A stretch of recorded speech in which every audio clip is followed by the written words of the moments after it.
Mummy, आप अपने magic से देख लो ना कि कौन है, कहाँ पर बैठा है।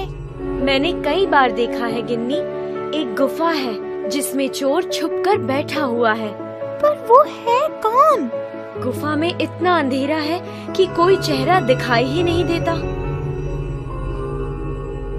ओह, फिर तो कुछ नहीं हो सकता। पर गिन्नी, ऐसा कब तक चलेगा? अच्छा, अब तुम सो जाओ, रात काफी हो गई है, मैं ही कुछ देखती हूँ। मम्मी को बहुत चिंता हो रही है, ये चोर कौन हो सकता है? लगता है चोर के पास भी लाइट नहीं है, जिसकी वजह से वो अंधेरे में ही रहता है। हाँ, अब लाइट बंद हो गई है ना, अब चोर आया है।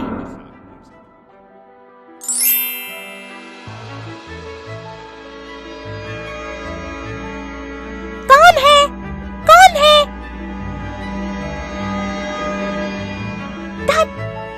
लगता है भाग गया।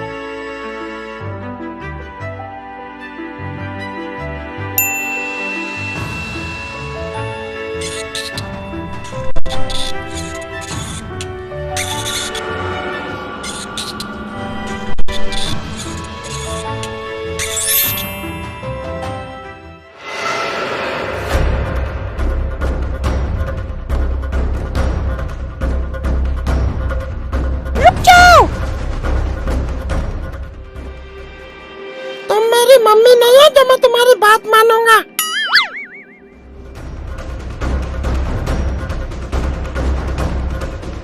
बाहर आओ, मैं तुम्हें कुछ भी नहीं कहूंगी।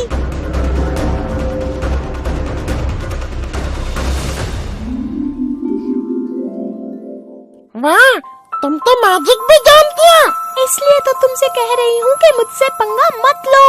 शायद से तुम ये भूल रही हो कि तुम्हारी मम्मी ने बोला था कि तुम किसी को अपने मैजिक से नुकसान नहीं पहुंचा सकती। अगर ऐसा किया तो तुम्हारी मैजिक पावर चली जाएगी।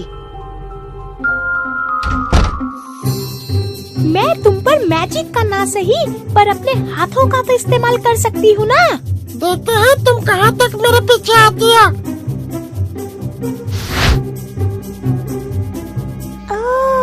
तो वही है वो गुफा का रास्ता जिसमें ये चोर रहता है।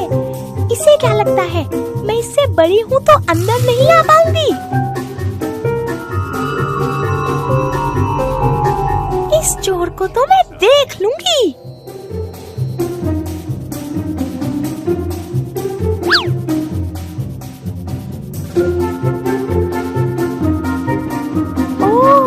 तो वहाँ इकट्ठा किया है इसने हमारे घर का सारा सामान।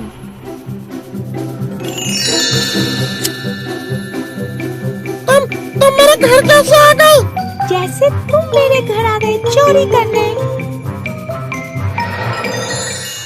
चुपचाप इस बॉक्स में आ जाओ और मेरे साथ हमारे घर से दूर जंगल में चलो।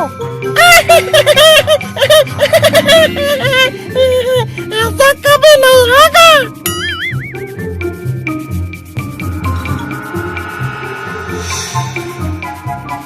आज तो तुम्हें कोई नहीं बचा सकता।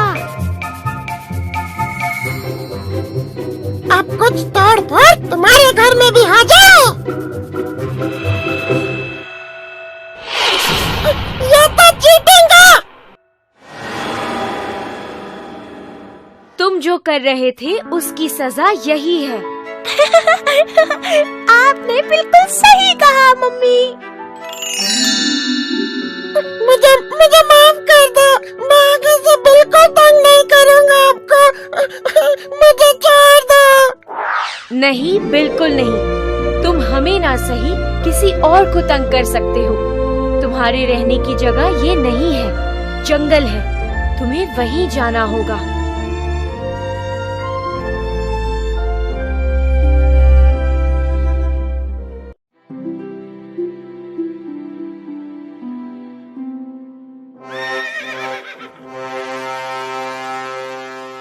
एक दिन की बात है, राजकुमार इंद्र अपने दोस्तों के साथ शिकार पर निकले थे। उन्हें एक सुंदर हिरन दिखा। राजकुमार ने उस हिरन का पीछा किया, पर थोड़ी देर में ही हिरन जंगल में गायब हो गया। निराश होकर राजकुमार इंद्र लौट रहे थे, तभी उन्हें कुछ आवाजें सुनाई दी। राजकुमार आवाजों की तरफ बढ़े और हाँ, प्रिंसेस लबाम। आश्चर्य, भला ये पंछी बात कैसे कर सकते हैं? मैं अभी राजकुमारी लबाम के राज्य से लौटा हूँ। क्या तुमने राजकुमारी लबाम को देखा? सुना है वो दुनिया की सबसे खूबसूरत राजकुमारी है। हाँ, मैंने कभी इतनी खूबसूरत लड़की नहीं देखी। सच?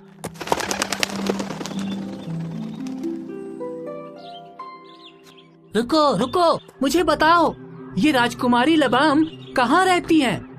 अब तक सभी पक्षी उड़ गए और राजकुमार इंद्र निराश हो गए।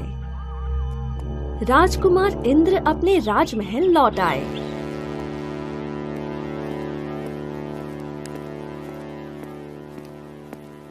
माँ, ये राजकुमारी लबाम कौन है और उनका राज्य कहाँ है? मुझे नहीं पता, शायद राजकुमारी लबाम हो ही ना। पर मैंने खुद उनके बारे में सुना है, बोलने वाले पक्षियों से। क्या मैंने बोलने वाले पक्षी सुना? हाँ पिताजी, मैंने खुद सुना है, और वो पक्षी राजकुमारी लबाम की खूबसूरती की तारीफ कर रहे थे। मैं उन्हें देखना चाहता हूँ। राजकुमारी लबाम जैसी कोई राजकुमारी नहीं है इंद्र। मैं फिर भी खुद पता लगाना चाहता हूँ पिताजी, मुझे उन्हें ढूंढने जाना है। राजा धैर्य सिंह और रानी रूपवती ना चाहते हुए भी अपने लाडले राजकुमार इंद्र को जाने की अनुमति दे देते हैं, और अब राजकुमार इंद्र अकेले निकल पड़ते हैं अपने सफर पर, राजकुमारी लबाम की खोज में। पूरा दिन चल चल के राजकुमार इंद्र थक गए और उन्होंने एक नदी के तट पर विश्राम करने की सोची। उन्होंने नदी का पानी पिया और फिर अपने भोजन की गठरी खोली। अरे ये क्या? सारी मिठाइयों को चींटियां लगी हैं। राजकुमार इंद्र मिठाइयों को जमीन पर रख देते हैं और निकलने वाले होते ही हैं, तभी चींटियों का राजा उन्हें आवाज देता है। राजकुमार, धन्यवाद राजकुमार, तुम बहुत दयालु हो। अगर तुम्हें कभी भी हमारी जरूरत पड़ी तो हमें जरूर याद करना। राजकुमार इंद्र आगे बढ़े। कुछ दूरी पर उन्हें कराहने की आवाज सुनाई दी।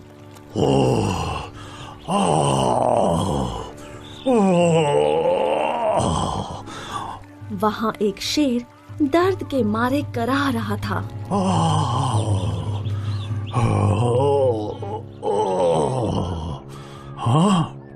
राजकुमार इंद्र ने उस शेर के पैर में घुसा हुआ कांटा देखा। मैं तुम्हारा ये कांटा निकाल सकता हूँ, पर अगर कांटा निकालने पर तुमने मुझे खाने की कोशिश की तो? मैं तुम्हें नहीं खाऊंगा, ये वचन देता हूँ। पर ये कांटा निकालो, मुझे बहुत दर्द हो रहा है। शेर का वादा सुन राजकुमार इंद्र उसकी मदद करते हैं। पर जब वो कांटा खींचते हैं, तब शेर जोर से दहाड़ता है और शेरनी भागी भागी आती है। शेरनी राजकुमार इंद्र पर हमला करने ही वाली होती है। इसने मेरी मदद की है, ये दुश्मन नहीं है। इसने तो मेरे पैर में चुभा हुआ कांटा निकाला। शेरनी शांत हुई और धन्यवाद, तुम बहुत बहादुर हो। अगर हम तुम्हारी कभी मदद कर सकें तो हमें बहुत खुशी होगी। राजकुमार इंद्र ने अपना सफर जारी रखा। वो दिन रात चलते रहे। जंगल में उनकी नजर एक कुटिया पर पड़ी। वहाँ राजकुमार को एक फकीर दिखाई दिया जो बीमार था। पानी पानी। ये लीजिए बाबा, पानी पीजिए। शुक्रिया बेटा, मेरा कोई वारिस नहीं है। अब मेरी तीनों जादुई चीजें तुम्हारी हुई। जादुई कालीन, ये तुम्हें जहां चाहे वहां ले जाएगा। जादुई झोला, इसमें से तुम जो चाहो वो तुम्हें मिल जाएगा, जैसे धन दौलत। और ये आखिरी जादुई तलवार, इसे जरा संभल के इस्तेमाल करना, क्योंकि इसके वार से कोई नहीं बच सकता। तीनों जादुई चीजें पाकर राजकुमार बहुत खुश हुए। जादुई कालीन, मुझे राजकुमारी लबाम के राज्य ले चलो। अब राजकुमार इंद्र राजकुमारी लबाम के राज्य में थे। उन्होंने यहाँ वहाँ पूछताछ की और शाम होने की राह तकने लगे। शाम हुई और राजकुमारी बालकनी में आई। राजकुमारी लबाम बहुत खूबसूरत थी। राजकुमारी लबाम बहुत सुंदर है, इन्हें नजदीक से देखना चाहिए। राजकुमार इंद्र उनकी खूबसूरती से मोहित हो गए। आधी रात का वक्त था और राजकुमार अपने जादुई कालीन पर बैठे। जादुई कालीन, मुझे राजकुमारी लबाम के कमरे में ले चलो।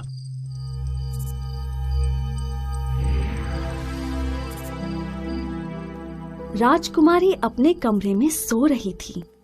ये तो और भी खूबसूरत लग रही है।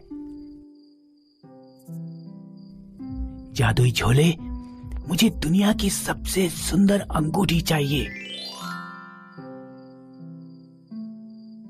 अंगूठी पहनाने के लिए जैसे ही राजकुमार इंद्र ने राजकुमारी लबाम का हाथ छुआ, कौन हो तुम? यहाँ क्या कर रहे हो? मैं राजकुमार इंद्र हूँ, राजा धैर्य सिंह का पुत्र। मैंने आपकी खूबसूरती की बातें सुनी थी और वो सब सच है। मैं आपसे शादी करना चाहता हूँ। आप शादी के विषय में पिताजी से बात कीजिए। राजकुमारी वहाँ से शर्मा कर चली जाती हैं। प्रणाम, मैं राजकुमार इंद्र हूँ, राजा धैर्य सिंह का पुत्र। मैं आपकी पुत्री राजकुमारी लबाम से शादी करना चाहता हूँ। मेरी पुत्री से शादी करने के लिए मेरी 3 शर्तें पूरी करनी होंगी। क्या तुम्हें ये मंजूर है? हाँ राजा जी, मंजूर है। मेरी पहली शर्त है, तुम्हें 10 बोरी सरसों के दानों का 1 दिन में तेल निकालना है। राजकुमार इंद्र ने हाँ तो बोल दिया, पर अब सेवक उन्हें तेल निकालने की चक्की के पास ले गए और अब राजकुमार इंद्र सोचने लगे कि इतने सारे सरसों के दानों से तेल कैसे निकालें।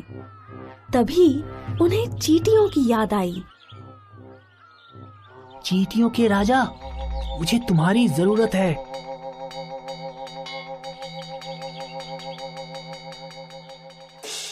बोलिए राजकुमार, हम आपकी क्या मदद करें?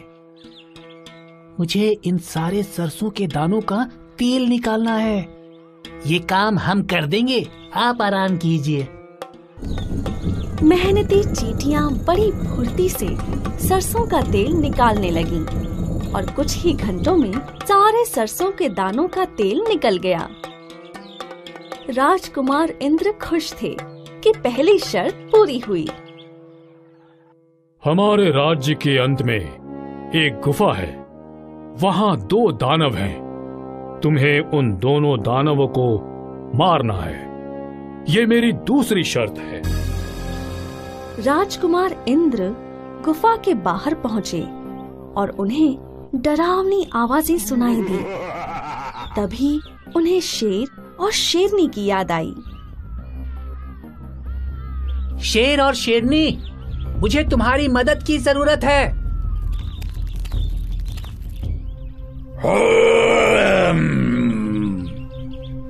बोलो दोस्त। मुझे इन दोनों दानवों का अंत करना है। ये हम पे छोड़ दो, आज हम भर पेट खाएंगे।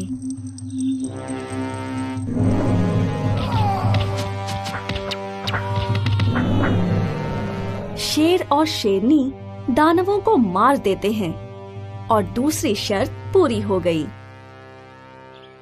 मेरी तीसरी और आखिरी शर्त, ये जो पेड़ है इसे तुम्हें ज्यादा से ज्यादा 2 वार में काटना है।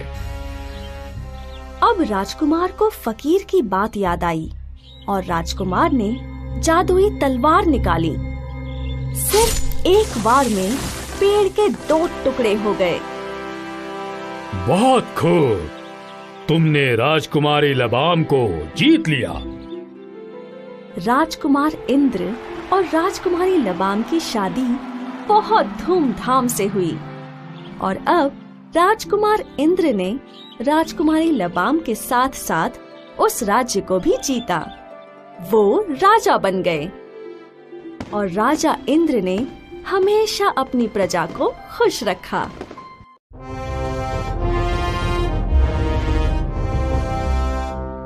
एक राजा की 3 बेटियां थीं और राजा अपनी तीनों बेटियों से बहुत प्यार करता था और राजकुमारियां भी अपने पिताजी का बड़ा ख्याल रखती। एक दिन की बात है। महाराज, महाराज, शत्रुओं ने हमला बोल दिया है और गुप्तचरों को अंदेशा है कि उनका मकसद आपकी बेटियों का अपहरण करके राज्य पे राज करना है। सेनापति, तुम एक काम करो, मेरी बेटियों को जंगल में ले जाओ और जब तक मेरा आदेश नहीं आए वहीं रहो। सेनापति ने महाराज का आदेश माना और वो राजकुमारियों को जंगल ले गया। मुझे बहुत भूख लगी है, तुम हमारे लिए कुछ खाने के लिए लाओ सेनापति। जो आज्ञा। शाम हो गई और सेनापति अब तक लौटा नहीं, तो राजकुमारियां उसे खोजने निकल पड़ी। रात हो गई और अब राजकुमारियों को डर लगने लगा। राजकुमारियां रथ के पास लौटकर राह तकते तकते सो गईं। भोर के समय अचानक छोटी राजकुमारी बालना आवाज से उठी। वो डर गई। राजकुमारियां उठ गईं और अब उनके सामने राजकुमार खड़े थे जो जंगल में शिकार कर रहे थे। राजकुमारियों ने उन्हें पूरा किस्सा बताया।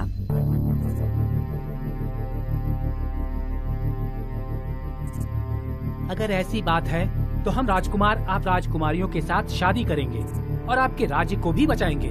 राजकुमारियां राजकुमारों के साथ महल वापस लौटी और महाराज को शादी के बारे में बताया। ये तो बहुत खुशी की बात है कि आप मेरी बेटियों के साथ शादी कर हमारा राज्य बचाएंगे। राजकुमारियों की शादी राजकुमारों के साथ बड़ी धूमधाम से हुई। राज्य में जलसा हुआ। 1 साल बाद छोटी राजकुमारी बालना को लड़की हुई। क्योंकि ये नन्ही राजकुमारी सबकी चहेती है और सभी इससे बहुत प्यार करते हैं, इसीलिए इसका नाम प्रीत है। प्रीत कुछ महीनों की थी और उसके पिता शिकार करने जंगल निकल पड़े। 1 महीना हो गया, प्रीत के पिताजी जंगल से लौटे नहीं। हम भी जंगल जाएंगे और हमारे छोटे भाई भैरव को ढूंढेंगे। भाई जंगल तो चले गए पर उनमें से कोई भी नहीं लौटा। अब प्रीत 1 वर्ष की हो गई थी और आंगन में खेल रही थी। तब एक फकीर आया। भिक्षा, भिक्षा दे दो। बालना महल में जाकर कुछ फल लेकर लौटी है। फकीर बालना की खूबसूरती से बहुत आकर्षित होता है। वो रूप बदलता है। तुम तो बहुत खूबसूरत हो, तुम्हें मेरी पत्नी बनना चाहिए। मेरे पति राजकुमार भैरव अभी भी जिंदा हैं और मैं तुम जैसे पाखंडी की पत्नी हरगिज नहीं बनूंगी। बालना की बातों से जादूगर को गुस्सा आता है। वो बालना को अपने साथ लेकर चला जाता है।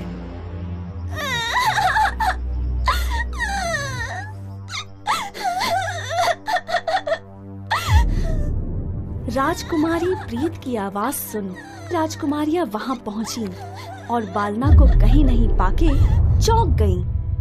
प्रीत की मासियों ने उसका बड़े प्यार से देखभाल किया। प्रीत मासियों के साथ बड़ी होने लगी। प्रीत 12 वर्ष की हो गई थी। मेरे पापा कहाँ हैं? एक बार वो जंगल गए थे। बड़ी राजकुमारी ने प्रीत को उसके पापा, ताया और माँ के बारे में बताया। माँ, मैं अपने माँ, पापा और ताया जी को ढूंढ लाऊंगी, पर अगर तुम भी नहीं लौटी तो मैं 1 महीने तक उनको ढूंढूंगी, पर अगर वो मुझे तब भी नहीं मिले तो मैं महल लौट आऊंगी, पक्का। ठीक है, पर सिर्फ 1 महीना। राजकुमारी प्रीत अपने रिश्तेदारों की खोज में निकल पड़ी। वो कई गांव में गई, जंगलों में गई, पर उसके रिश्तेदारों का कोई नामो निशान न था। एक दिन राजकुमारी एक पथरीले गांव आई। वहां उसे एक मालिन मिली। माँ, क्या आप मुझे बता सकती हैं कि ये कौन सी जगह है? बेटा, तुम्हें यहाँ नहीं आना चाहिए था। ये बहुत खतरनाक जगह है। ये जादूगर पंचकिन का गढ़ है। मैं यहाँ अपने रिश्तेदारों को खोजती हुई आई हूँ। राजकुमारी प्रीत मालिन को अपनी सारी कहानी बताती है। तुम्हारे पापा और ताया जी यहाँ पत्थरों में कैद हैं और तुम्हारी माँ जादूगर से शादी ना करने के जुर्म में ऊपर किले की कोठरी में बंद हैं। आपका बहुत बहुत शुक्रिया। मैं अभी उन्हें छुड़ाकर अपने साथ ले जाऊंगी। ये इतना आसान नहीं है। मालिन राजकुमारी प्रीत को युक्ति बताती है। कुछ देर बाद राजकुमारी प्रीत मालिन की बेटी बनकर किले तक पहुंचती है और सिपाहियों की आंख बचाकर कोठरी तक पहुंच जाती है। बालना कोठरी में कैद है।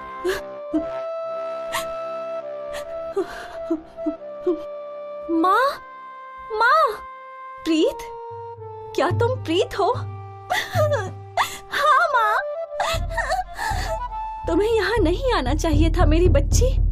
ये शैतान जादूगर तुम्हें भी कैद कर लेगा। बिल्कुल नहीं माँ, पर आपको मेरी मदद करनी होगी। आपको जादूगर को बोलना होगा कि आप उससे शादी करेंगी और फिर उससे उसकी शक्ति के रहस्य उगलवाने होंगे। ठीक है बेटा। जादूगर पंचकिन, मैं तुमसे शादी करने के लिए तैयार हूँ। अचानक? पर कोई नहीं, देर आए दुरुस्त आए। शायद तुम्हें समझ आ गया कि तुम्हारा पति अब कभी नहीं लौटेगा। मैं तुमसे कल ही शादी करूंगा।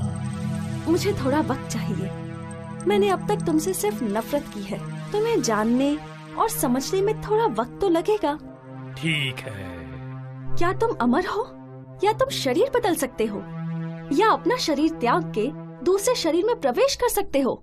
इतने सारे सवाल। मैं आम लोगों से अलग तो हूँ, पर मैं अमर भी नहीं हूँ। मेरी जान पूर्व के जंगल में नीलगिरी के पेड़ पर रहने वाले एक तोते में है। जब तक वो जीवित है, मुझे कुछ नहीं हो सकता। अगले दिन राजकुमारी प्रीत लौटी और बालना ने उसे सारा किस्सा बताया। अब तो मैं आपको, पापा और तायाजियों को जरूर आजाद करूंगी। प्रीत जंगल में गई। वहाँ उसे एक नीलगिरी के पेड़ पे रहने वाला तोता दिखा। वो रहा, और वो बहुत ऊपर बैठा है। प्रीत ने अपने जेब से मिठाई का टुकड़ा निकाला और पेड़ के पास एक पत्थर पर रख दिया। थोड़ी देर में तोता नीचे आया और प्रीत ने लपक के उसे पकड़ लिया और झट से उसकी गर्दन मरोड़ दी। जादूगर मर गया और उसका सारा जादू उलट गया। सभी लोग मुक्त हो गए। प्रीत को अपने रिश्तेदार मिले और अपने माँ बाप भी। प्रीत 1 महीने के भीतर महल लौट आई, वो भी